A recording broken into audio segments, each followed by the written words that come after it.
শ্মশানে মৃতদেহ দাহ করতে এসে চরম বিপাকে মৃতের পরিবারের লোকেরা। দাহ করবার আগের মুহূর্তে মৃতদেহ ময়নাতদন্তে পাঠালো পুলিশ, কিন্তু কি কারণে মৃত্যুর সঠিক সময় জানতে তদন্ত শুরু করেছে বনগাঁ জেলা পুলিশ। রবিবার রাত 9টা বাগদা থানার বাঁশঘাটা এলাকার বাসিন্দা 63 বছরের মহাদেব মণ্ডলের মৃতদেহ বনগাঁ ভূপেন্দ্রনাথ শেঠ স্মৃতি মহাশ্মশানে নিয়ে আসে তার পরিবার। প্রথম অবস্থায় তেমন কিছু টের পাননি শ্মশান কর্তৃপক্ষ। দেহ দান করবার আগে যেসব নিয়ম থাকে সেগুলি সম্পূর্ণ করছিল পরিবার। হঠাৎই দেহ থেকে পচা গন্ধ বেরোতে শুরু হয়। তখনই সন্দেহ হয় শ্মশানে থাকা বনগাঁ পৌরসভার কর্মীদের। তারা এসে দেখেন মৃতদেহ রীতিমতো পচন ধরতে শুরু করেছে। পাশাপাশি মৃতের শরীরের বিভিন্ন জায়গায় গভীর ক্ষতের চিহ্ন রয়েছে। তড়িঘড়ি মৃতদেহ দাহ করবার কাজ বন্ধ রেখে বনগাঁ থানায় খবর দেওয়া হয়। রাতেই বনগাঁ থানার পুলিশ এসে মৃতদেহের শেষকৃত্যের কাজ বন্ধ রেখে দেহটি ময়নাতদন্তের জন্য বনগাঁ হাসপাতালে পাঠান। মৃতের পরিবার সূত্রে খবর, মৃত মহাদেব মণ্ডলের 3 ছেলে কর্মসূত্রে রাজ্যের বাইরে থাকেন। বাঁশঘাটায় নিজের বাড়িতে একাই থাকতেন তিনি। রবিবার সকালে নিজের ঘরের মধ্যে মৃত অবস্থায় মহাদেব মণ্ডলকে দেখতে পান এলাকার লোকেরা। এরপর খবর দেওয়া হয় মৃতের ছেলেদের। যেহেতু মৃতের ছেলেরা ভিন রাজ্যে থাকেন, তাই এলাকার লোকেরা মৃতদেহ বরফ দিয়ে রেখে দেন রাত পর্যন্ত, দাবি পরিবারের। বাবা মাল বলতে তো আর মানে পড়ে মারা গেছে, আর আমি তো বাড়ি থাকি না, বাড়িতে আসলাম আর তার জন্য বরফ দিয়ে রেখেছি। আমি তো বাড়ি ছিলাম, লেট হয়ে বলে তার জন্য তো বরফ দিয়ে রেখেছি, তার জন্য কাল উঠে গেছে। আমি কেয়ালাতে থাকি। কতদিন ধরে ছিল? থেকে আসো কাল রাতের থেকে। আমি আসবো বলে তার জন্য তো লেট করে রেখে দিয়েছি। আগে তো হসপিটালে কী করবে তখন? মারা গেলে তো আগে হসপিটালে নিয়ে যেতে হবে। বাড়িতে তো কেউ নেই, আমি তো বাইরে। এরপরই স্থানীয় এক চিকিৎসকের কাছ থেকে ডেথ সার্টিফিকেট নেওয়া হয়, যেখানে উল্লেখ করা হয় কার্ডিও ফেলিয়ারের কারণে মৃত্যু হয়েছে এই বৃদ্ধের। মৃত মহাদেব মণ্ডলের ছেলে বাড়ি পৌঁছানোর পর গভীর রাতে মৃতদেহ বনগাঁ শ্মশানে নিয়ে আসা হয়। এলাকা সূত্রে খবর, মৃত মহাদেব মণ্ডল মদ্যপানে আসক্ত ছিলেন। নিজের বাড়িতে একাই থাকতেন তিনি। ঘরের মধ্যেই তার কখন মৃত্যু হয়েছে সঠিকভাবে কেউ বলতে পারছে না।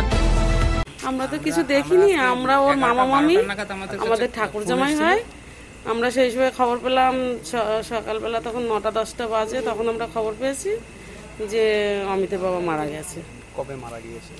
আমরা শুনেছি সকালবেলা, রাত শুনেছি যে ভোরবেলা মারা গেছে, এরকম কিছু শুনেছি আমরা। তাই শুনে আমরাও গেছি 12টা, 10টা, 11টার দিকে গেলাম। বরফ দিয়ে একটা বাক্স তৈরি করছে, ওর ভিতরে রেখে দেবে, যে ছেলেরা আসলে তারপরেই দাহন করা হবে। সেরকম আমরা বুঝতে পারছি না কি জন্য বাধা দিল, কেন জানিও না।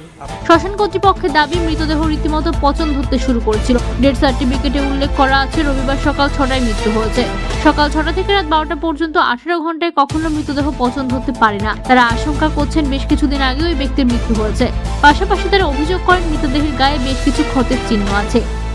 তখন আমাদের দেখে হট করে বডিটা সন্দেহ হয় যে বডিটা ডিকম্পোজ হয়ে গেছে। প্রথমত গন্ধ বেরোচ্ছে, গায়ের থেকে ছাল চামড়া উঠে গেছে, তারপরে গায়ে অনেক আঘাতের চিহ্ন আছে, সব থেকে বড় জিনিস যেটা। তো সেটা দেখে আমাদের খুব সন্দেহ হয়। সন্দেহ হওয়াতে আমরা যথারীতি আমাদের যে অথরিটি আছে তাদেরকে আমি জানালে পরে অথরিটি থানাকে ইনফর্ম করে। থানা থেকে অফিসাররা আসেন, ওনারাও দেখেন। সব কিছু দেখার পরে দেখে যেটা মনে হলো, এটা কোনো স্বাভাবিক মৃত্যু নয়। ওনাকে মনে হচ্ছে যে দড়ি দিয়ে হয়তো বেঁধে রাখা হয়েছিল, আর প্রচণ্ড পরিমাণে ব্লিডিং হয়েছে নাক দিয়ে, মুখ দিয়ে, কান দিয়ে। তো সেটা দেখেই আমাদের বিশেষ করে সন্দেহটা হয়েছে। তারপরে পুলিশের কর্তারা আসেন, ওনারা এসে যথারীতি বডিটা দেখেন, দেখে এবং যাতে পোস্টমর্টম করে উনি কীভাবে মারা গেলেন সঠিক উত্তরটা পাওয়ার জন্য কিছুক্ষণ আগেই নিয়ে গেলেন বডিটা। এই ব্যাপারে বনগাঁ পৌরসভার পৌর প্রধান গোপাল শেঠ দাবি করেন যে ঘটনার সঠিক তদন্ত করা হবে।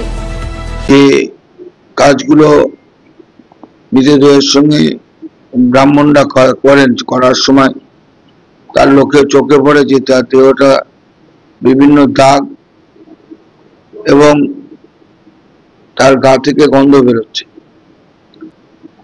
এবং সেই দেখে সঙ্গে সঙ্গে আমাদের যে শ্মশানের ম্যানেজমেন্টে আছে তাদেরকে খবর দেয় এবং আমাকে খবর দেয়। আমাদের শ্মশানে যে মরদেহগুলো আসে তাদেরকে আমাদের যে ম্যানেজমেন্টের বলা আছে পরীক্ষা করে তবে দাহ করা হবে। পেপারস পত্র ঠিক আছে কিনা, ডাক্তারের সার্টিফিকেটটা নিয়েও সন্দেহ আছে তিনি আদৌ গিয়েছিলেন কিনা, এ বিষয়ে পুলিশ তদন্ত করছে এবং তার পরিবারের লোকের সঙ্গে পুলিশ কথা বলে দেখবে। আমাদের কাজ কোনোভাবেই কোনো বেওয়ারিশ বডি ওখানে দাহ করা চলবে না, করলে আমরা প্রশাসনকে জানাবো। এটা আমার নির্দেশ আছে। প্রত্যেকটা ম্যানেজমেন্টের কাজ একদম নির্দিষ্টভাবে আইনসম্মতভাবে পৌরসভা করছে।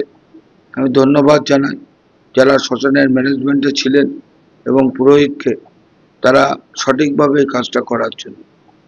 রবিবার রাতেই বনগাঁ থানার পুলিশ মহাদেব মণ্ডলের মৃতদেহ ময়নাতদন্তের জন্য বনগাঁ মহকুমা হাসপাতালে পাঠিয়েছে। সোমবার বিকালে মৃতদেহ ময়নাতদন্ত হয়। সঠিক মৃত্যুর সময় এবং কি কারণে মৃত্যু হয়েছে তা খতিয়ে দেখছে বনগাঁ জেলা পুলিশ।